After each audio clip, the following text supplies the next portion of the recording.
desconocido mundo obsesionó a Norteamérica. Y lo que en el fondo era la historia de una madre y un hijo se convirtió en la fuente de medio siglo de terror. Hay algo en Gin que apela a la curiosidad morbosa que todos tenemos. Es tan macabro y grotesco, tan bestial, que no podemos mirar para otro lado. How long have you known Mr. 7 years? What kind of a man did you know him as? Well, Manham's a nice man, just like anybody else. The only difference I'd say in the man, he seems to be a little hot.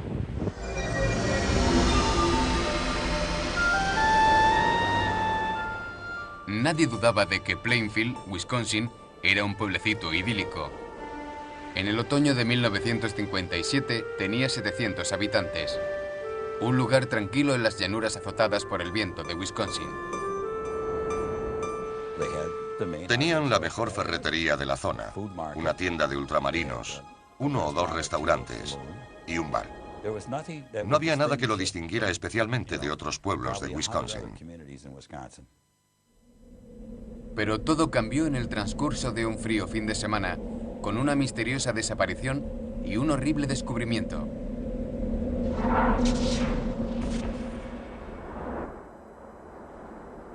El sábado 16 de noviembre marcó el comienzo de un rito anual. La temporada del ciervo. En Plainfield, los hombres no cazaban por deporte, sino por necesidad. Colgaban sus trofeos en los establos, los desollaban, los abrían en canal y los descuartizaban. Todos los hombres se iban al bosque. La calle principal se quedaba desierta.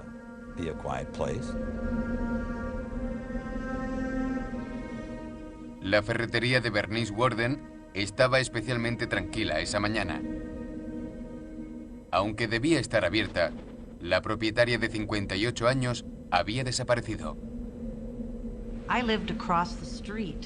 Yo vivía al otro lado de la calle, enfrente de la ferretería de Bernice. Aquella tarde, la gente empezó a preguntarse por qué estaba cerrada la tienda y dónde estaba su propietaria. Cuando su hijo regresó de cazar, vio el lugar muy desordenado. Había sangre por el suelo. Empezaron a investigar qué le podría haber pasado.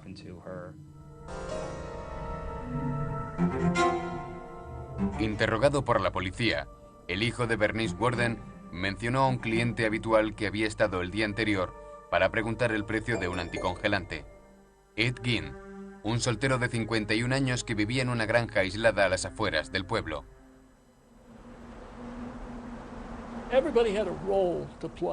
Todo el mundo tenía su papel en ese pueblo. Y todo el mundo lo consideraba, si no el tonto, sí el bicho raro del pueblo.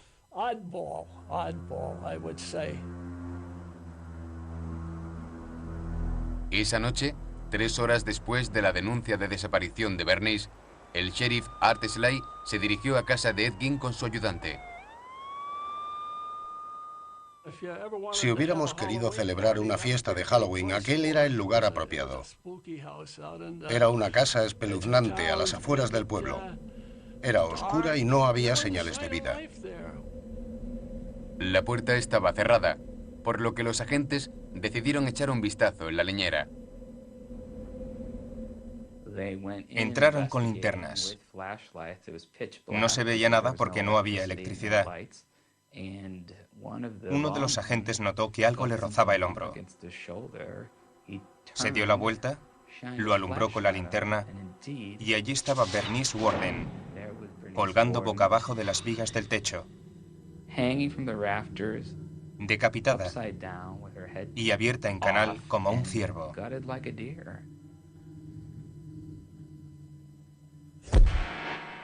Ed Gein fue detenido esa misma noche. Mientras permanecía en la celda de la prisión del condado de Waukesha, la policía continuó buscando en la leñera. Después, se aventuraron a entrar en la casa.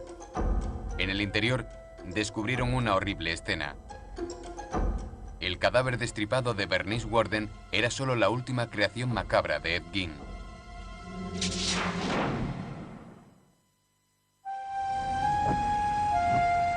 El 16 de noviembre de 1957, el tranquilo pueblecito agrícola de Plainfield, Wisconsin, se despertaba con los rumores sobre el asesinato de una de sus vecinas. El cuerpo mutilado y decapitado de Bernice Worden había sido encontrado esa noche en la leñera de Ed Gein, de 51 años. Con Gein en el calabozo, la policía se preparó para entrar por primera vez en su casa. Era una noche oscura y fría, y no había electricidad. Los agentes solo tenían linternas y faroles para iluminar la escena. La casa de Gein se encontraba en un estado inimaginable de suciedad. Estaba inundada de la basura de toda una década. Era un caos. Había una ausencia total de limpieza. La cocina era un desbarajuste. Había periódicos y trastos viejos por todo el lugar. Pero los agentes descubrieron algo más que simple mugre. A la vista y diseminados por toda la casa, había una repugnante selección de restos humanos. Los investigadores se quedaron atónitos al descubrir aquella colección de objetos. Entre las cosas que encontraron había bolos hechos con cráneos humanos.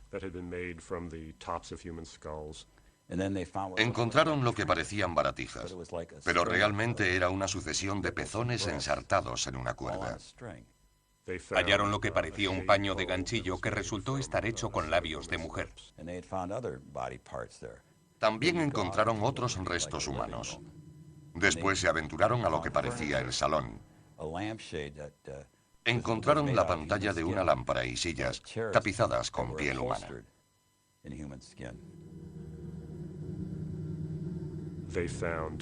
Encontraron máscaras.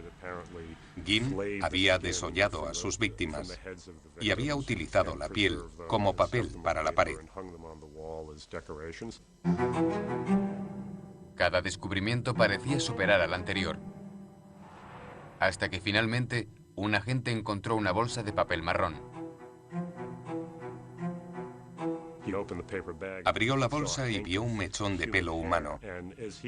Más tarde dijo no saber por qué lo hizo, pero metió la mano y sacó lo que había dentro. Descubrió la cara de una mujer. Y lo que es peor, una mujer conocida por todos. La propietaria de un bar llamada Mary Hogan, desaparecida 3 años antes. El hombre aparentemente responsable de este macabro espectáculo estuvo sentado en su celda durante 30 horas, negándose a hablar con los investigadores. Finalmente, lo pusieron ante el cadáver de Bernice Worden y entonces confesó.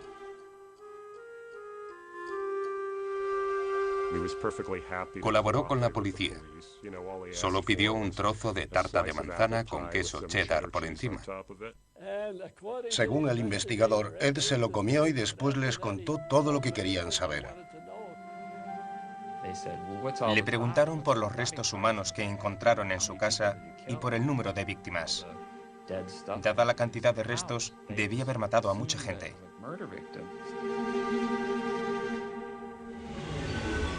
Gein solo confesó 2 asesinatos, los de Bernice Worden y Mary Hogan. El resto de los espeluznantes objetos dijo haberlos hecho con cadáveres robados en cementerios.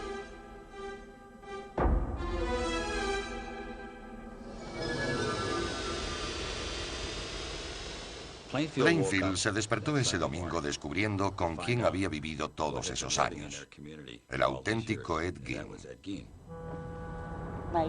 Mi padre no se atrevía a decirnos lo que había pasado. Solo nos dijo que quería que viéramos las noticias con él. Dieron la noticia en televisión y ahí estaba él. Me quedé de piedra. Era Ed. Fue horrible. Estábamos destrozados y horrorizados por lo que había pasado. Era algo terrible. Fue impactante. Nos resultaba muy difícil hablar de ello. No se trataba solo del asesinato de Bernice Worden. La gente estaba estremecida por todas las cosas horribles que había hecho.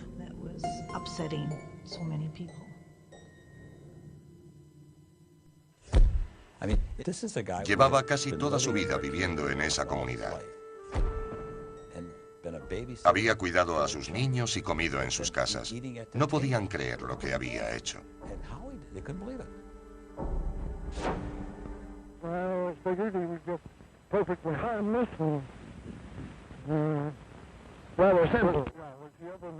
La conmoción de Plainfield pronto se extendería a toda Norteamérica. Hordas de reporteros llegaron a la ciudad. Fue el comienzo de la transformación de Ed Gein de un psicópata anónimo a un icono cultural. Todo tenía su origen en la historia de su infancia, porque en palabras de Norman Bates, el mejor amigo de un niño es su madre.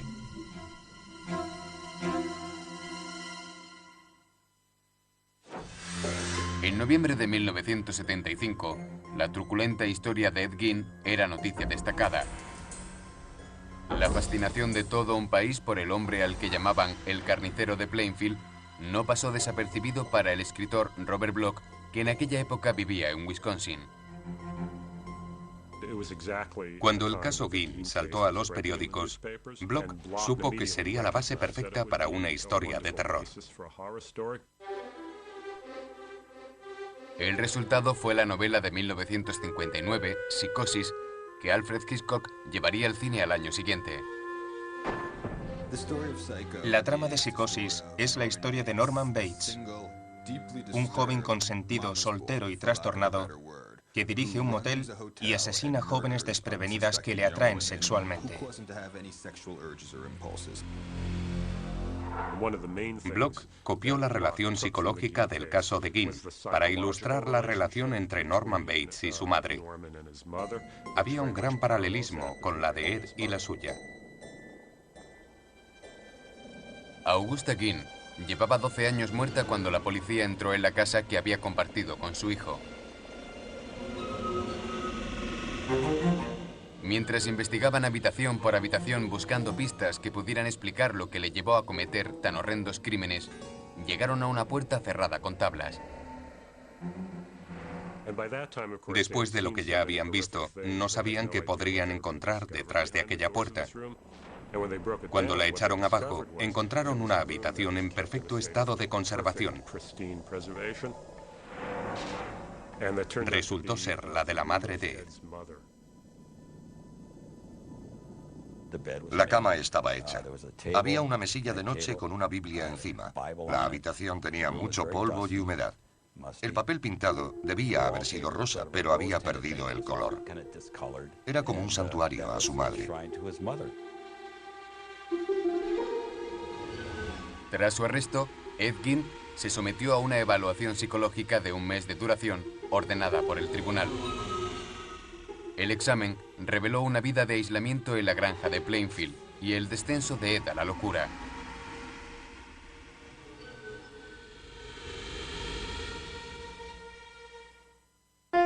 Nacido en 1906 en La Crosse, Wisconsin, Edward Theodore Gein era hijo de un alcohólico dueño de una tienda de comestibles y de una ama de casa tenaz y temerosa de Dios. Cuando tenía 8 años, su madre, Augusta, decidió que abandonaran la casa familiar. Parece que la razón de que quisiera mudarse fue porque pensaba que La Crosse era como Sodoma y Gomorra. Con el dinero ganado con la venta de la tienda, la familia Gein compró una granja de 80 hectáreas en Plainfield. Aislada, la familia empezó a cambiar. Ed Gein tenía una relación muy extraña con su madre. Era una relación de amor-odio. La escuchaba, la adoraba y le hacía caso en todo. Era muy religiosa, casi fanática, muy dominante y terca. Dominaba a su marido y a sus 2 hijos, Ed y su hermano Henry.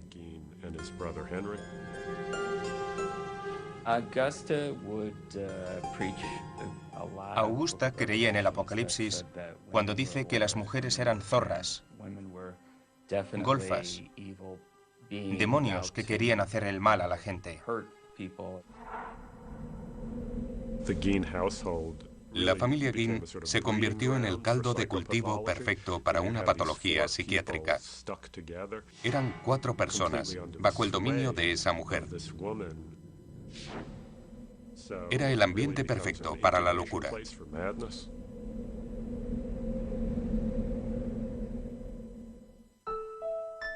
Guin fue al colegio hasta los 14 años.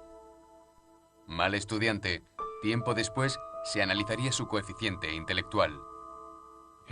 Cuando terminó el colegio, en 7º regresó a casa y empezó a trabajar la tierra. Se puede decir que no tuvo contacto con el mundo exterior. En 1940, cuando Ed tenía 34 años, su padre murió de un ataque al corazón. Ahora quedaban su hermano mayor, Henry, su madre y él. Henry era más refinado. Trabajaba duro en la granja y también intentaba agradar a su madre. Pero no era como Ed. Tenía sus propias ideas sobre cómo llevar su vida.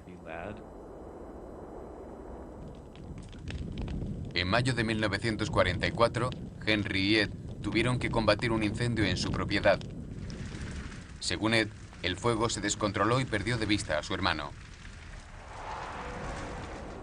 Llamó a la policía y, aunque dijo no saber dónde estaba Henry, les guió directamente hasta el cadáver de su hermano.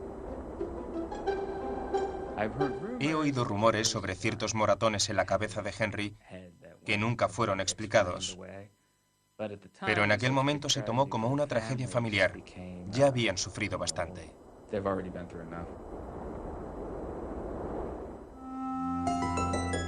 Ed y su madre se habían quedado solos, pero su unión duraría poco. Meses después de enterrar a su hijo Henry, Augusta sufrió una apoplejía que la dejó parcialmente paralizada.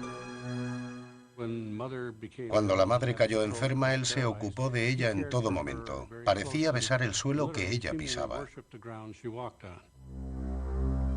En algún momento de 1945, Augusta Guin sufrió otro ataque.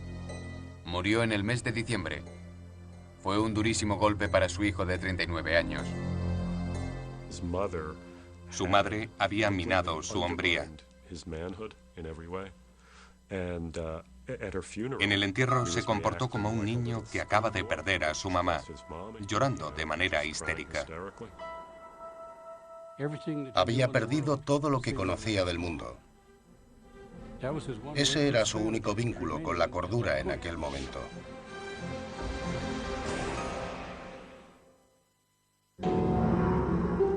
Hasta 1945, el mundo de Ed Gein estuvo definido por una madre dominante y profundamente religiosa.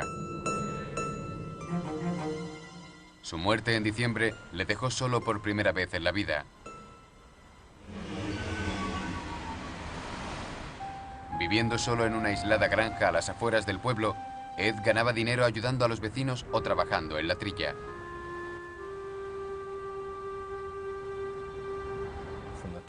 Ed formó parte de la cuadrilla de trabajo desde que yo era pequeño. Nuestra granja estaba a 5 kilómetros de la suya. Subíamos al coche e íbamos a ver a Eddie. Llegábamos hasta el corral y él siempre salía a hablar con nosotros allí. Nunca entramos en su casa. No era el tonto del pueblo. Las amas de casa confiaban en él. Le pedían que arreglara cosas como una puerta que chirriaba o una bisagra. Y siempre estaba dispuesto. Era un buen trabajador. Daba lo mejor de sí aunque no se le pagara lo suficiente. No aflojaba el ritmo y no rompía nada. Todo el mundo le trataba bien aunque fuera un poco diferente, pero Eddie era Eddie. A menudo, las mujeres del pueblo llevaban la comida a los trabajadores del campo. Las mujeres decían sentirse extrañas cuando Ed las miraba. Lo hacía de una manera que les hacía sentirse incómodas. Había algo en sus ojos que me molestaba. No era el tipo de persona en la que yo confiaría. Era raro. Ginn tenía fama de raro, pero inofensivo. Sin embargo, de puertas para adentro, luchaba por vivir sin su madre. Los psiquiatras que le entrevistaron concluyeron que durante los años posteriores a la muerte de su madre, sus problemas psicológicos cruzaron la línea de la psicosis. La muerte de su madre le afectó mucho. No tenía otra persona con la que comunicarse, con la que hablar. Se concentró en sus fantasías íntimas, en sus propios intereses. Se dio cuenta de que no sabía hacer nada sin su madre. Su casa estaba vacía. Era una granja en decadencia. No tenía electricidad ni agua corriente. Estaba completamente aislado. Su madre le había hecho temer el contacto humano, especialmente con las mujeres. Sin embargo, la soledad le llevó a buscar su propia compañía.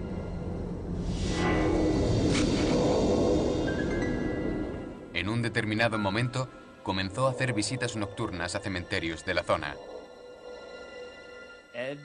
Ed era lector habitual de obituarios.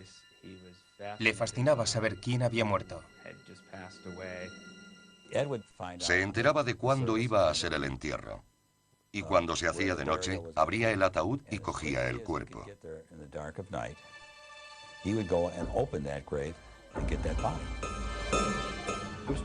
Aparentemente sustituía a su madre con cadáveres. Si ella había muerto, él necesitaba a alguien que ocupara su lugar.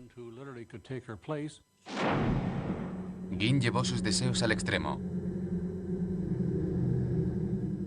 Aunque se desconoce si mantuvo relaciones sexuales con cadáveres o practicó el canibalismo, algunos descubrimientos posteriores desafiaron toda comprensión. Encontraron lo que la policía llamó un chaleco mamario. Era el torso de una mujer al que le había acoplado unas correas. Y unos leotardos hechos con la piel de las piernas de una mujer. Dicen que a veces pudo pasearse con esa especie de chaleco que había confeccionado con la anatomía femenina pegado a su cuerpo. También se dice que cogía los genitales femeninos arrancados a los cadáveres que tenía y se los ponía pretendiendo ser una mujer. Sin embargo, violar cadáveres no satisfacía los morbosos deseos de Ginn. Fue en esta época cuando comenzó a frecuentar la taberna de Hogan, un bar regentado por la descarada y mal hablada Mary Hogan. Era un bar donde los cazadores paraban a tomar una copa después de una dura jornada de caza. Ella era corpulenta, muy jovial y hacía muchas bromas. La llamábamos Bloody Mary. Mary Hogan era una mal hablada. Blasfemaba como un camionero o un marinero. Cuando Ed Gein vio a Mary Hogan, vio una imagen grotesca de su madre.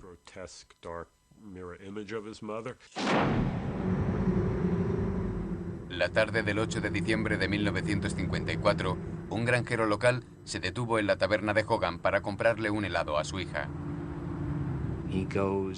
Entró en el bar e inmediatamente notó que había pasado algo. Había sangre y dinero en el suelo. Salió de allí y pidió ayuda. Mary Hogan no aparecía por ninguna parte. Cuando se supo que Mary había desaparecido, se llegó a decir que había sido asesinada. Había desaparecido y nadie sabía dónde podía estar. La policía investigó las pocas pistas que tenía. Nadie le preguntó a Ed Gein. Nunca fue considerado sospechoso. Era demasiado disparatado pensar que un hombre soltero, trabajador y sencillo pudiera ser un asesino. Recuerdo que una vez alguien le comentó la desaparición de Mary. Él contestó que estaba en casa, en la granja, pero nadie le hizo caso. Todos conocíamos a Eddie y no le creímos. Las pistas se iban agotando y empezaba a parecer que la desaparición de Mary Hogan quedaría sin resolver. Hasta la noche del 16 de noviembre de 1957, cuando la policía encontró su cabeza en una bolsa de papel en la cocina de Ed Gein. Quizá quiso incorporarla a su casa. Era su modo de llevar a su novia a su hogar, pero lo hizo con un cadáver.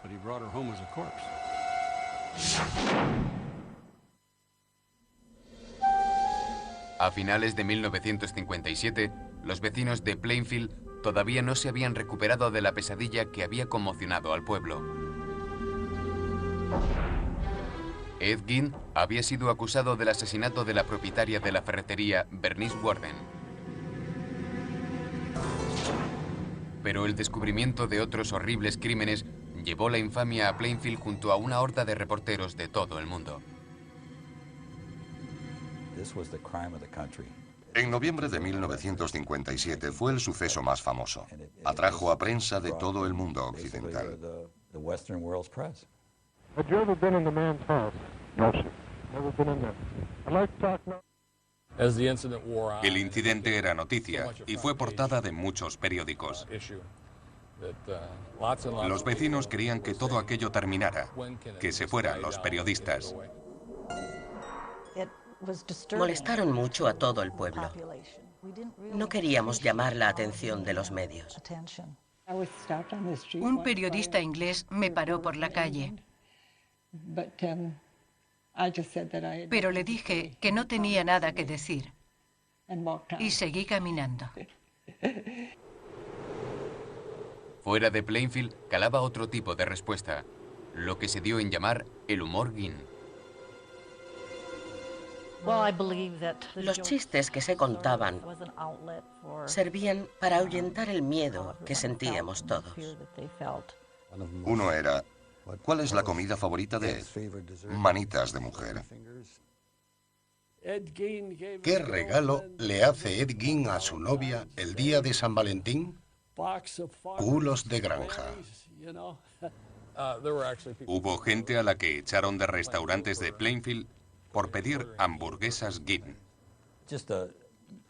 Hubo tal variedad de chistes de humor negro sobre el tema que era imposible acordarse de todos.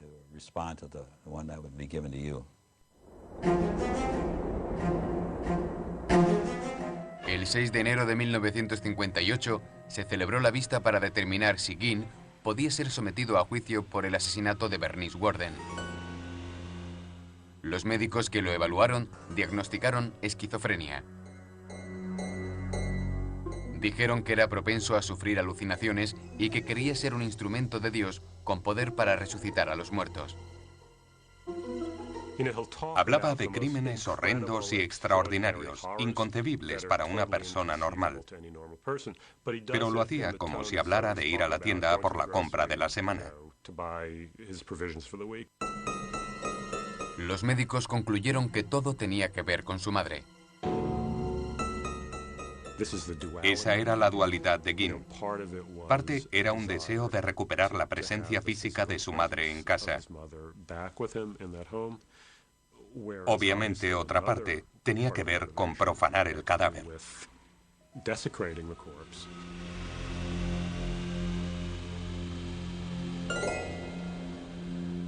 El periodista Dick Leonard estuvo sentado junto a Gein mientras el tribunal médico llegaba a una conclusión. En ese momento, dice, pudo ver al hombre enfermo y asustado detrás del monstruo. Le miré y él me miró. Noté que estaba nervioso. Tenía miedo. Me preguntó varias veces qué le iban a hacer.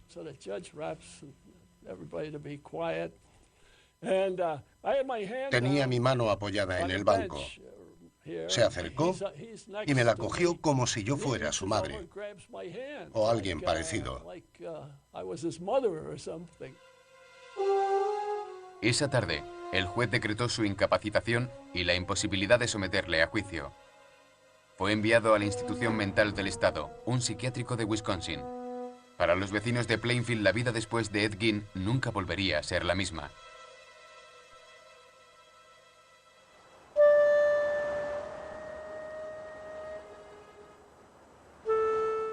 Antes de ocurrir aquello, nunca cerrábamos las puertas.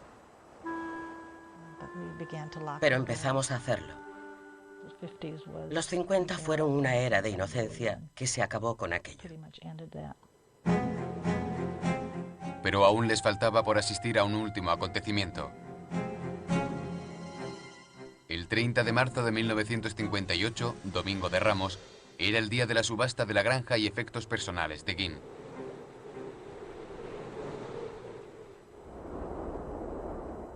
Pero a primera hora de la mañana del día 20, los habitantes se despertaron con un extraño fulgor naranja que brillaba a varios kilómetros del pueblo.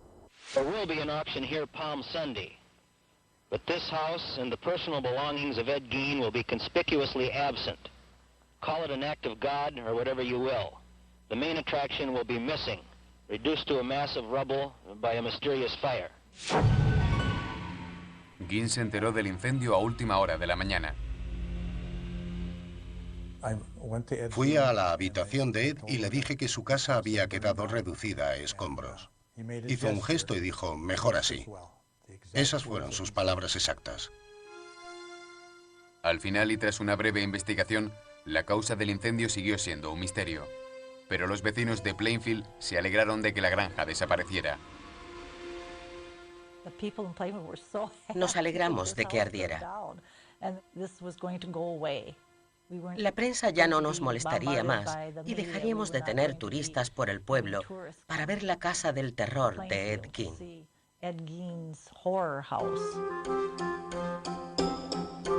La subasta de la propiedad de Ed Gein se celebró el 30 de marzo como estaba previsto. Los espeluznantes objetos de Gein no se pusieron a la venta. Los restos humanos fueron enviados al laboratorio criminalista del estado. Pero eso no impidió que cientos de buscadores de curiosidades se acercaran a la granja. Una de las cosas que se subastaron fue el coche de Ed. Un decidido empresario lo adquirió para hacer visitas guiadas. El coche de Ed Gein solía exhibirse en ferias del condado, como la vaca de 2 cabezas o la mujer barbuda. Era una exposición en toda regla, con su caseta propia.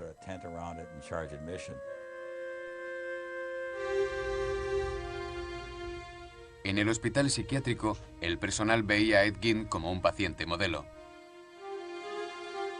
Ed era un individuo tranquilo.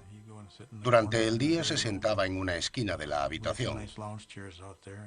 Había un salón con sillas y leía el periódico allí. No hablaba mucho con otros pacientes. Alguna vez jugamos juntos a las cartas. Sin embargo, había veces en las que se comportaba de forma extraña.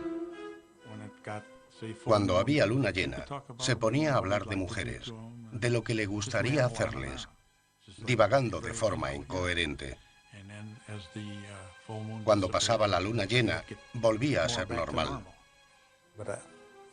Pero siempre tenía un destello en los ojos que indicaba que no estaba bien.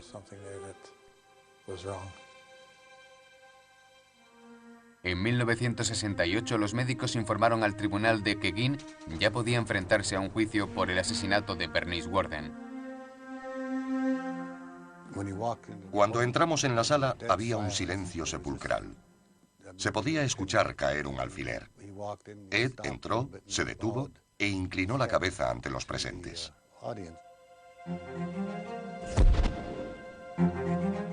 Tras un juicio de 9 días, el juez lo declaró culpable. Ed Gein, de 62 años, regresó al psiquiátrico para el resto de sus días. Con el tiempo, la macabra fama de Ed Gein se desvaneció. Pero su tortuosa historia nunca perdería la capacidad de impresionar o el poder de despertar nuestros temores más profundos.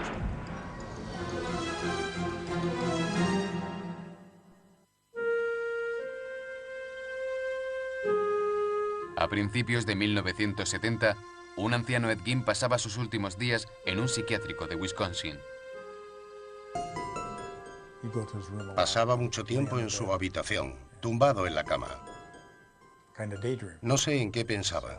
No podía leerle la mente, pero siempre creímos que pensaba en lo que había hecho.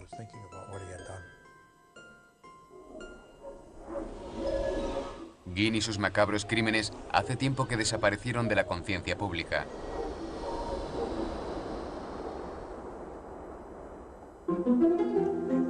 Pero la historia del carnicero de Plainfield arraigó en lo más profundo de la psique norteamericana.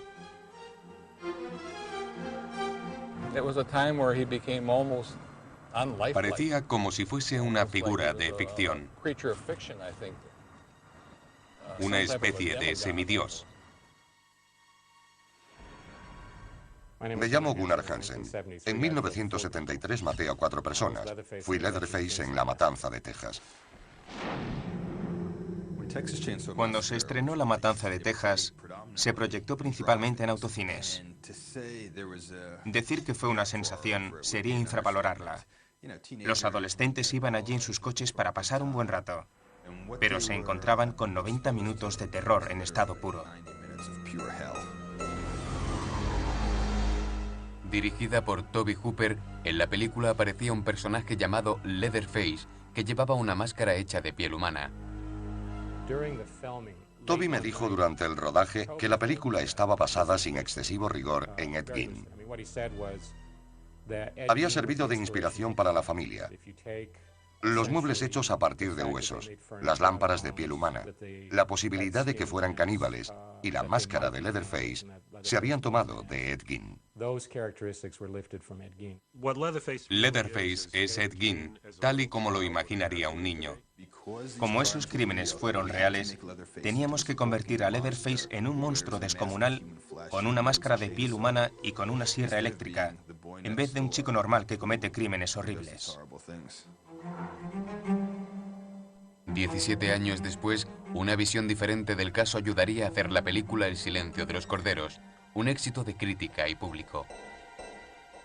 En El silencio de los corderos, el personaje de Buffalo Bill intenta hacerse un traje con piel de mujeres. Está directamente basado en la historia de Ed Gein. El asesino, el profanador de tumbas, todo lo que se quiera meter en una buena historia de terror estaba allí. Él era la fuente. La imaginación lo podía llevar a cualquier parte. Lo irónico de esto es que a pesar de la locura de Norman Bates, de lo aterrador de Leatherface con su sierra y de lo patológicamente enfermo que estaba Buffalo Bill, Gein era peor. Reunía a todos esos personajes.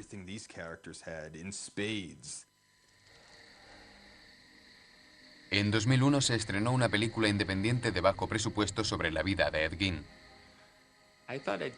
Pensé que Ed Gein sería un buen tema para una película por su modo de pensar.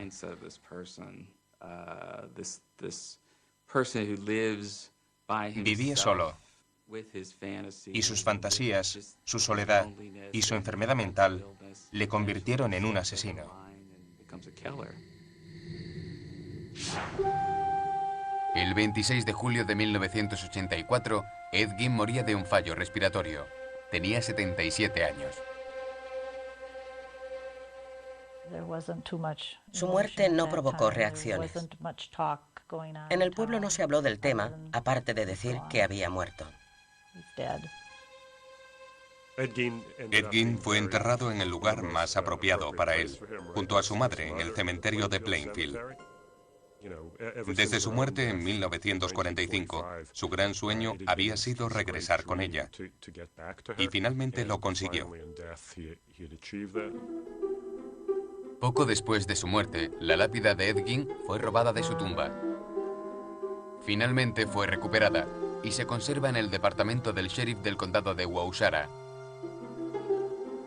Sin embargo, hasta ahora, los encargados del cementerio de Plainfield siguen encontrando flores y cartas que son dejadas en la tumba. No hay forma de descifrar lo que Ed pensaba o por qué hacía lo que hacía. No es propio de humanos hacer las cosas que hizo. Es una aberración.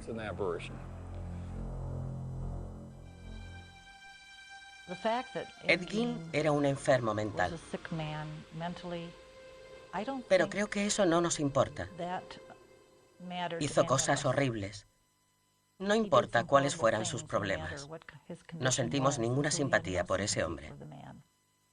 Ginn es un ejemplo de monstruo escondido. Sus vecinos no lo conocían. Les daba una imagen de normalidad.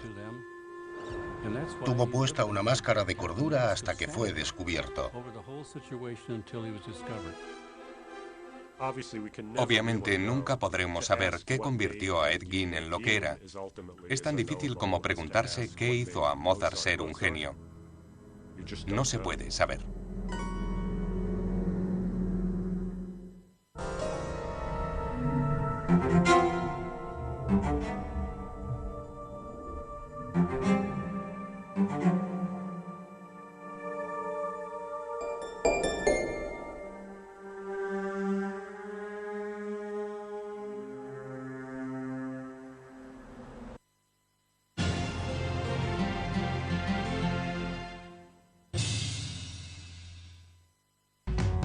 Biography Channel ha reunido a grandes y diferentes talentos del mundo de la música y la interpretación en un formato muy íntimo. Avril Lavigne, Anthony Hopkins, James Blunt, Michael Douglas o Duran Duran, entre otros muchos, se enfrentarán a una entrevista personal y exclusiva para ti. Sesión privada, hoy en Biography Channel. Existe un lugar donde una mirada cuenta una historia, donde un simple gesto